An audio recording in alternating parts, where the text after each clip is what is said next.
This is Sway. Sway. Sway. Sway. In the morning. In the morning. In the morning. Don't shake your vibe. Wake your fuck ass up. That cornstarch. Ladies and gentlemen, it's official. We are here at the Moscone Center, downtown San Francisco, just across the bridge from the tradition of excellence, silver and black, world-class, iconic football team, the Oakland Raiders. Give it up. I have to do that. Yep. That's my hometown. Yes. And today is somebody who I've been truly inspired by. I've watched him over the years as, you know, and one of the things that brought my attention to him is a couple of reasons, Heather B. Okay, tell me. Number one, first African-American coach to win a Super Bowl. Number two, got a Super Bowl team ready the year prior, left the team.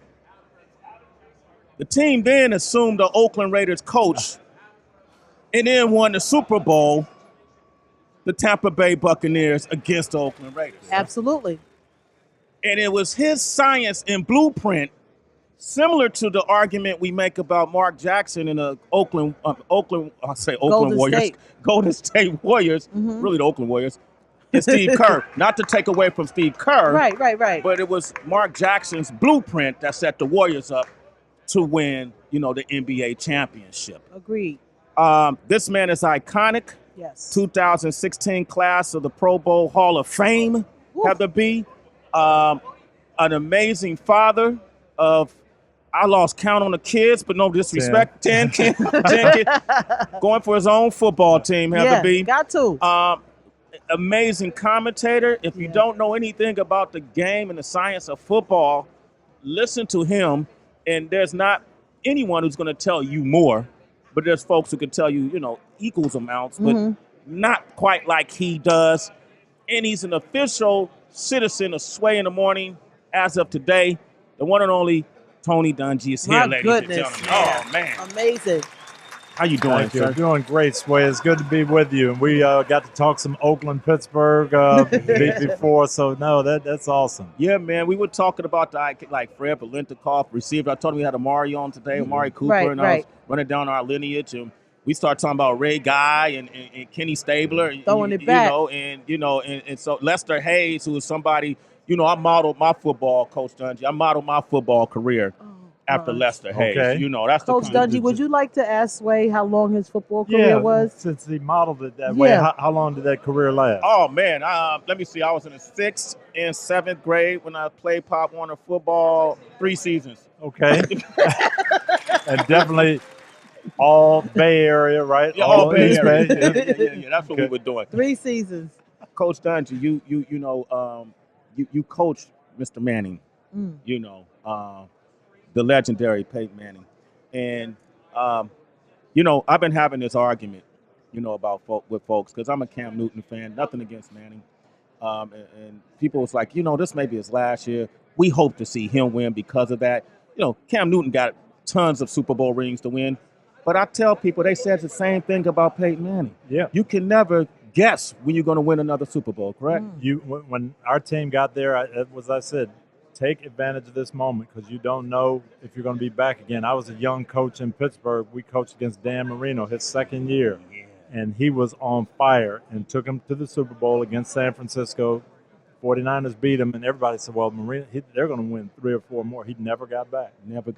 Right? So Cam Newton, there's no guarantee. There's no guarantee. So he should definitely, you know, take advantage of this moment. Peyton Manning's not the same player he once was. You know, everything happens. You know, he may have lost a lot physically, but how psychologically does that physical deficit hurt you at all, or are you able to overcome it? No, you can overcome it. And when you listen to the Bronco players, and they have a lot of respect for Brock Osweiler, and they won a lot of games with him during the middle of the season, but they all said when Peyton got back, everything changed. It's a different vibe.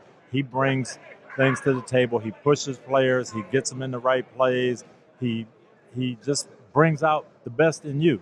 And so even though he's maybe not throwing the ball like he did 8 years ago, and he's not as quick and not as fast, he still can help his teammates play better, and that's what's happening. That's what's happening. You know, Cam Newton been under a lot of scrutiny. I know you guys talk about this too because of his the way he celebrates as a quarterback. Yeah. Young man, it's a different time, different era, man. And I feel like, the headline got way bigger than it needed to be. What are your thoughts on that, though? You're a coach, and you got to coach players. And It is a different era. Yeah. I have, and you mentioned my 10 kids. We have boys from, our oldest daughter is 30, and our youngest boy is 3. Yeah. So Wow. they're all different, and they celebrate different. They do things differently.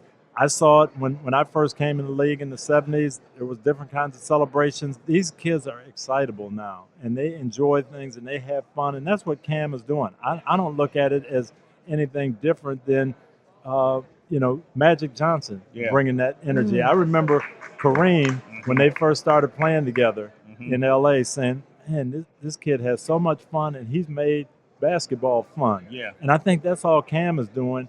And people are saying, we used to come out here and, we're working, we're sweating, we're doing all that, but he's making it fun. And I appreciate that. You appreciate, okay, cool, Coach Dungy. I was hoping you said that because, and he's giving to kids, man. Like when he's giving these kids these footballs, and they're finding him for giving footballs away to kids.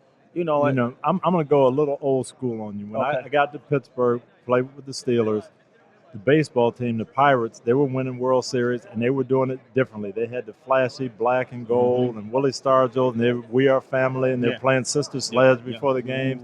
And we're all saying, man, it's so different. Football is so serious. And Willie Stargell told me something when I was a rookie with the Steelers I'd never forget. He said, I played baseball all my life. I'd never heard an umpire start the game saying work ball. They always say play ball. And you all need to understand that. We're out here playing ball. So, let that breathe for a moment right there. Y'all let Moment. that breathe. All right, go ahead, Heather. Jump in there. One of the things, Mr. Dungy, I just complimented Sway on this, and with all your accolades, I want to extend the same thing to you. Father, coach, commentator, all of these things. But one of the things I appreciate about you was mentorship. Like, you have been such a great mentor to so many young men in the league. And I want to know, how high do you hold that? And what I noticed too, when did you start bringing your spirituality and Christ in that as well and changing people's lives? That was always there for me. My mother brought me up that way that hey, you've got to be a Christian first, whatever you do. I don't care what kind of job you get, but you're representing our family and you got to represent the Lord. So I just happened to go into football, but I was blessed to have a couple of coaches. Chuck Noll was my coach, and he mentored us. He was a great coach, but it wasn't just, hey, I'm going to teach you how to play ball and that's it. I'm going to help you be a better person, help you be part of the community, and that's important. So when I got to become a head coach, I wanted to do the same thing. And I talked about that to our players, and I was able to talk about that to other players, guys like Mike Vick, who didn't necessarily play for me, but they were looking for that mentorship. Man, thank you for that. One quick question, too. As a coach, a man of color, Chip Kelly lost his job and then got back hired, right? But, you don't see you see more African-American coaches now, but it still seems like it's a different kind of struggle from the outside looking in. That might be my ignorance, to see more coaches of color. Can you share some insight on that with the league? I think we're doing better. We're making progress, but we still don't understand totally what it's all about. And guys are getting an opportunity. Lovie Smith got a second opportunity in Tampa. I don't think they gave him enough time. Yeah. But when we start seeing that's when it's really hit a level playing field. Okay. I know you have to go, man, but I want to thank you because Coach Dungy, he cares about our health, and he brought us this gift. And it's a food, and it has, no gluten-free. Yes. It's a good source of protein. I don't know what nitrites are. Nitrites? Yeah, but that doesn't have any. Okay.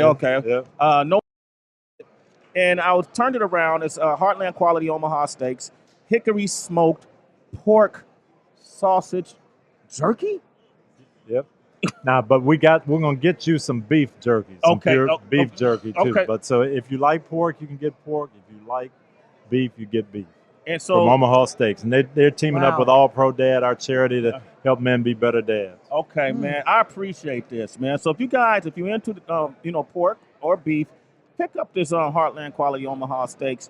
the Hunter Sausage and support All Pro Dads. And Coach Dungy, thank you for coming by, man. You just elevated our show to a whole nother level, man. Thank you. Well, thank you. Great being on. You just validated us today. Thank you, man. We know football. We talk football on Sway in the Morning, That's right. Coach Dungy, you're officially a citizen. Sway in the Morning. All right. We got Emmett Smith coming up next. Ooh, okay. Yeah, right. We're doing our thing. Shade 4-5, Sway in the Morning.